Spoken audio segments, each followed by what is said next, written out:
ദൈവത്തിന്റെ അതിപരിശുദ്ധമായ നാമം വാഴ്ത്തപ്പെടുമാറാകട്ടെ. നാം ആയിരിക്കുന്ന ഇടങ്ങൾ നമ്മെ ഇത്രമേൽ കാത്തുപരിപാലിച്ച ദൈവത്തിന് സ്തുതി അർപ്പിച്ചുകൊണ്ട് ഈ നോമ്പുകാലത്തെ 34-ാം ദിനത്തിലെ ചിന്തയായ ക്രൂശിലെ സ്നാനം, the baptism of the cross എന്നതിനെക്കുറിച്ച് അല്പനേരം നമുക്ക് ഒരുമിച്ച് ചിന്തിക്കാം. അടിസ്ഥാനമായി എടുത്തിരിക്കുന്ന വേദഭാഗം വിശുദ്ധ മർക്കോസിന്റെ സുവിശേഷം 10-ാം അധ്യായം 35 മുതൽ 45 വരെയുള്ള വാക്യങ്ങൾ. The Gospel according to Saint Mark, chapter 10, verses 35 to 45. ഒരു ചെറിയ കഥ പറഞ്ഞുകൊണ്ട് തുടങ്ങട്ടെ. വർഷങ്ങൾക്ക് മുൻപ് യുദ്ധം പതിവായിരുന്ന ഒരു ഗ്രാമത്തിൽ ഒരു അമ്മ ഉണ്ടായിരുന്നു. യുദ്ധകളത്തിൽ മകനെ കാണാതായ ഒരു അമ്മ. എന്നിട്ടും എല്ലാ വൈകുന്നേരവും സൂര്യൻ അസ്തമിക്കുമ്പോൾ ഗ്രാമപ്രദേശമായതുകൊണ്ട് തന്നെ കറണ്ട് ഇല്ലാതിരുന്നത് കൊണ്ട് ഒരു വിളക്ക് കൊളുത്തി വെക്കുമായിരുന്നു. പല നാളുകൾ ഇത് തുടർന്നപ്പോൾ അയൽക്കാർ ചോദിച്ചു, എന്തിനാണ് ഇനിയും ഈ വിളക്ക് കൊളുത്തുന്നത്? അവൻ തിരിച്ചു വരില്ലായിരിക്കും. ആ അമ്മ മറുപടി പറഞ്ഞു, ശരിയാണ്, എൻ്റെ മകൻ തിരിച്ചു വരില്ലായിരിക്കും. എന്നാൽ ഈ ഇരുട്ടിൽ ആരും പെട്ടുപോകരുത്. യുദ്ധത്തിൽ നിന്ന് ഓടി അഭയം തേടുന്നവർക്ക് ഒരു ഇടം നൽകാനാണ് ഈ വെളിച്ചം. ദൈവം തന്റെ ജീവനെ കൊണ്ട് നമുക്ക് വെളിച്ചം തന്നതുപോലെ ഈ ഇരുട്ടിൽ ആരെങ്കിലും ഒരു വിളക്ക് കൊളുത്തി നിർത്തണം. അത് ഞാനായിക്കൊള്ളട്ടെ. ആ അമ്മ എല്ലാം നഷ്ടപ്പെട്ടവളായിരുന്നു. എന്നിട്ടും സ്വന്തം ഇരുട്ടിൽ നിന്നുകൊണ്ട് മറ്റുള്ളവർക്ക് വെളിച്ചമാകാൻ തീരുമാനിച്ചു. വേദന തീരുന്നത് വരെ കാത്തിരുന്നില്ല, ഉത്തരം കിട്ടുന്നത് വരെ നിന്നതുമില്ല. എന്നെ കേൾക്കുന്നവരെ, this is also the baptism of the cross. Also എന്ന് പറഞ്ഞതിന് ഒരു കാരണമുണ്ട്. The baptism of the cross in its original meaning refers to the grace of baptism being received through suffering or martyrdom for faith in Christ.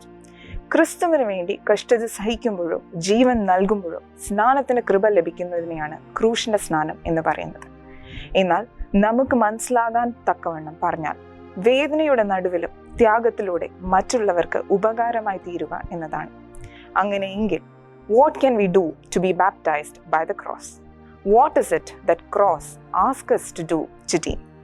3 ചിന്തകളാണ് എനിക്ക് നിങ്ങളുമായി പങ്കുവെക്കുവാനുള്ളത്. Firstly, the cross ask us to feel. മറ്റുള്ളവർ അനുഭവിക്കുന്നത് നാമും അനുഭവിക്കണം. ഇന്നത്തെ സുവിശേഷത്തിൽ യാക്കോബും യോഹന്നാനും ചോദിച്ചത് മഹത്വത്തിന് വേണ്ടിയായിരുന്നു. അവർ ആ ചോദ്യം ചോദിച്ചത് യേശു ഏൽക്കാൻ പോകുന്ന കഷ്ടത അവർ കണ്ടിരുന്നില്ല എന്നതുകൊണ്ടാണ്. കൂടെ നടന്നപ്പോഴെല്ലാം യേശു ആവശ്യത്തിലിരുന്നവരെ ഒക്കെയും സഹായിച്ചു. അവരുടെ വേദനകളെ ഏറ്റെടുത്തു. അത് അവർ മനസ്സിലാക്കിയിരുന്നു എങ്കിൽ ഒരു പക്ഷേ ആ ചോദ്യം ചോദിക്കില്ലായിരുന്നു. That is first lesson of the cross, to feel, അനുഭവിക്കുക. ഇന്ന് ഓരോ വാർത്തയും സ്ക്രോൾ ചെയ്ത് കടന്നു പോകാൻ എളുപ്പമാണ്. എന്നാൽ ക്രൂശ് നമ്മോട് പറയുന്നു, to stay a little longer with that pain, because you cannot truly serve someone whose suffering you refuse to feel. Secondly, the cross asks us to act within our fear. ഭയത്തിനിടയിലും പ്രവർത്തിക്കുക. ആ അമ്മ യുദ്ധം തീരുന്നത് വരെ കാത്തിരുന്നില്ല. ഇരുളിലും അൺസർട്ടനിറ്റിയുടെ നടുവിലും അവൾ വിളക്ക് കൊളുത്തി. അതാണ് ശരിക്കുമുള്ള ധൈര്യം. ഭയം മാറിക്കഴിഞ്ഞ ശേഷമുള്ള ധൈര്യമല്ല, ഭയം ഉള്ളപ്പോൾ തന്നെ കാണിക്കുന്ന ധൈര്യം. ഗെത്സമേനിൽ വെച്ച് യേശു പോലും ഇപ്രകാരമാണ് പ്രാർത്ഥിച്ചത്, not my will but yours. അവൻ ക്രൂശിലേക്ക് പോയത് ഭയം ഇല്ലാതിരുന്നത് കൊണ്ടല്ല, ഭയത്തെക്കാൾ സ്നേഹം വലുതായിരുന്നത് കൊണ്ടാണ്. യാക്കോബും യോഹന്നാനും യേശു എന്ത് പറയുമെന്ന് ഭയപ്പെടാതെ ധൈര്യത്തോടെയാണ് യേശുവിനോട് മഹത്വത്തിൽ അവരെയും കൂട്ടേണം എന്ന് പറയുന്നത്. Will we have the courage to ask the same? Cross is asking us to act even when we have fears, because the moment to love and act is now. Someone near you may need your lamp today. Thirdly, the cross asks us to matter in the way it matters. യാക്കോബും യോഹന്നാനും ചോദിച്ചത് കേട്ടപ്പോൾ ശിഷ്യന്മാർക്ക് നീരസം വന്നു എന്നാണ് രേഖപ്പെടുത്തിയിരിക്കുന്നത്.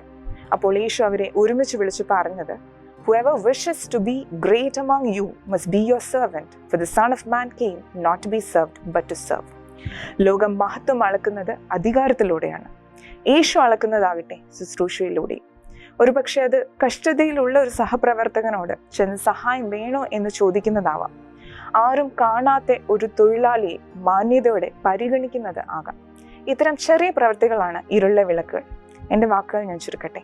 ഈ നോമ്പ് കാലത്ത് യേശു നമ്മളോട് ലോകം ശരിയാക്കണമെന്ന് പറയുന്നില്ല, എല്ലാ ഉത്തരവും കയ്യിൽ ഉണ്ടാകണമെന്നും പറയുന്നില്ല.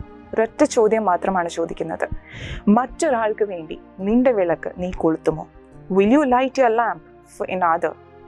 അങ്ങനെയെങ്കിൽ മറ്റുള്ളവർ അനുഭവിക്കുന്നത് അനുഭവിക്കാനും ഭയത്തിനിടയിലും പ്രവർത്തിക്കുവാനും എളിമയുള്ള ശുശ്രൂഷ ചെയ്യുവാനും സാധിക്കുമെങ്കിൽ ക്രൂശിനാൽ സ്നാനമേൽക്കപ്പെട്ടവരായി ഞാനും നിങ്ങളും മാറും. അതിന് ദൈവം നമ്മളെ ബലപ്പെടുത്തട്ടെ. ആമേൻ.